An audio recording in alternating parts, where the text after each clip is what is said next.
Welcome. It is Thursday, January the 31st, and boy did January sort of motor on by, and that was that. 4 weeks. I've never known 4 weeks go as fast as it did.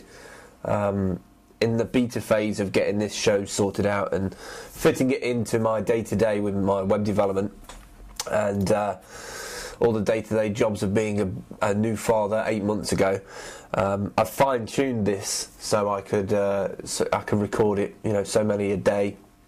Or if I just get one done, then within 10-15 minutes I can, record it, upload it, and then the transcoding engine that was built, send it to everywhere else. And it's working really nicely. I'd like to up the production quality a little bit. I do have ideas about having screenshots and URLs on the screen. I'm talking with the people who've made this software, and I would give them props if they put the features in. Now, that's a good incentive for you.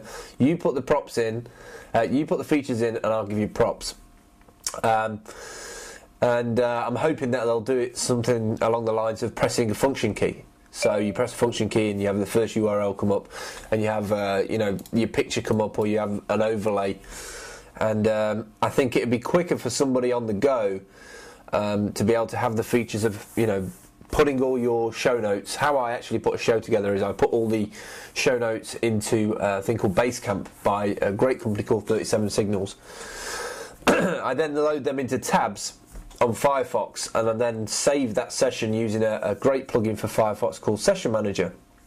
And then whenever I want to do the show, I load up I get information for the next couple of shows in advance, so I've got a bit of preparation. And then basically I load up the session from Session Manager, opens it up on the tab, so I've got it all on this screen, and then I can just fire up my program and watch how long I've got to finish the program.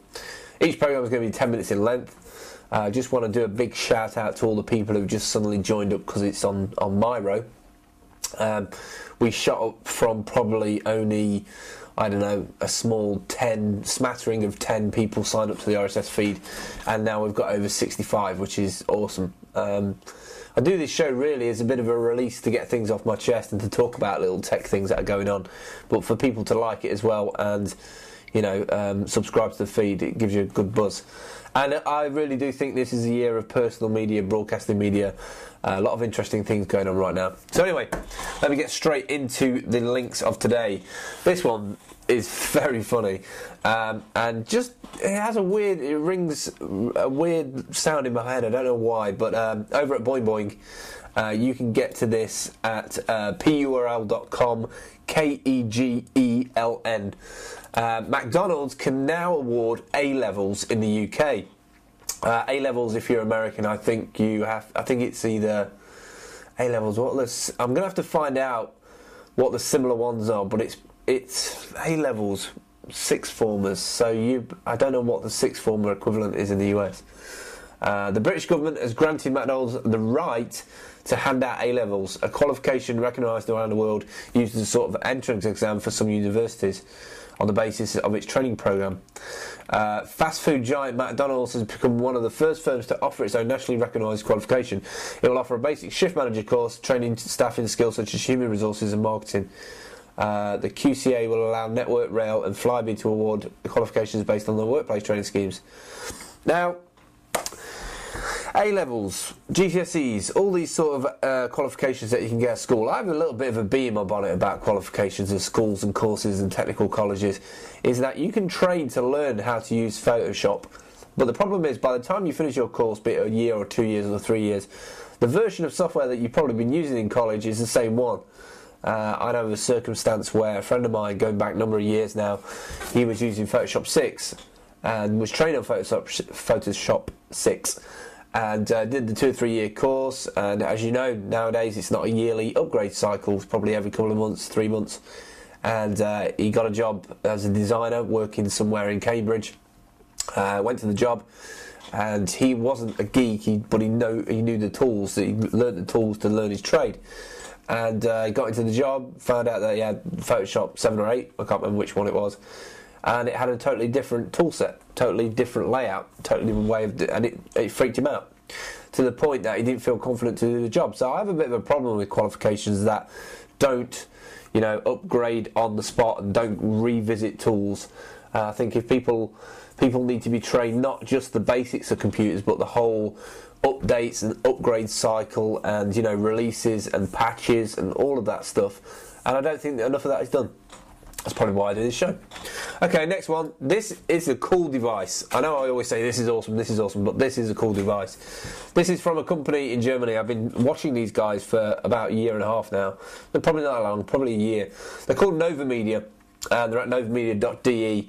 The link to this page, however, is purl.com/Rosens, which is capital ROSENS. I'll put it into the Vidler timeline as well. They have a thing called the Globetrotter Express HSUPA, which is a device for your Express port on your MacBook Pro, which allows you to have HSDPA, 3G UMTS, Edge and GPRS connections. So it basically covers all the range. You can drop down and whatever else. Been waiting for one of these bad boys for ages. Fast mobile worldwide internet connections for Mac and Windows.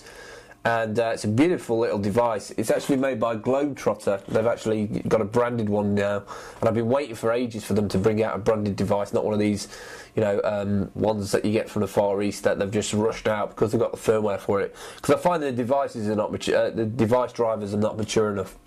But this basically means, and what's nice about this, Nova Media have built a thing called Launch to Net, which gives you a traffic indicator and it tells you what signal range and everything else. The thing for me that concerns me though is we don't have a ratified solution yet, so I can't jump on a plane in London and fly to San Francisco and my SIM's going to work, my tariff is going to change, I'm going to have to change my SIM over.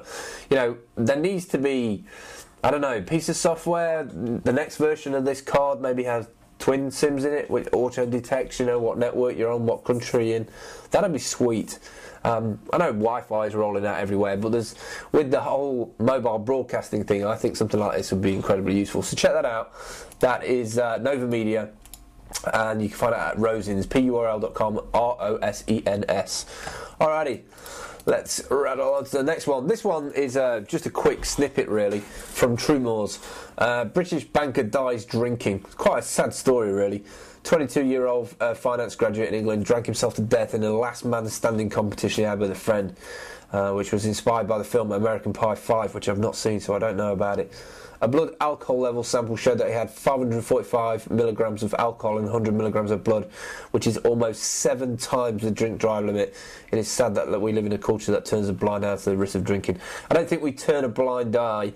I think it's a case of that money talks, and unfortunately, even though we've got CCTV, the economy is as it is, and the way it fluctuates, the fact that there's a lack of education to get people the right jobs who need to retrain, money talks. The business, the alcoholic business in the UK is absolutely huge. Alright, next thing, foreignpolicy.com. This was interesting to me. I read the whole thing. I normally just scan stuff. I read the whole thing for this. purl.com/Ruva, which is RWVIA. That's 2 U's, not W. VIA, which is about the world's biggest military build-ups, and this is a really good document that you should read. If totally non-tech related, but I like to sort of skip around a little bit. It's about the annual military budget for each country, and it's quite shocking to see how many troops and money is spent around the world on armies and nuclear armaments, and that whole Cold War thing really hasn't gone away. It's just not talked about as much. And some of these budgets are absolutely incredible. The budget for American military, £481 billion, and that's including the whole Iraq thing. Quite scary that some of the smaller places are investing so much as well. Bolivia, 1.6 million. Republic of South Africa, 3.69 billion. Republic of India, 21 billion. I mean, a lot of money in India for building up a little army like that. So I'm going to wrap this up. We're coming up to 10 minutes. Thank you for all the new people who've joined up.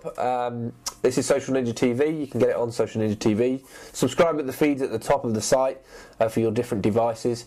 If you want to request a screencast or me to look into something specific, or you're looking for URLs, me@me.dm. Thank you very much for joining me. See you tomorrow.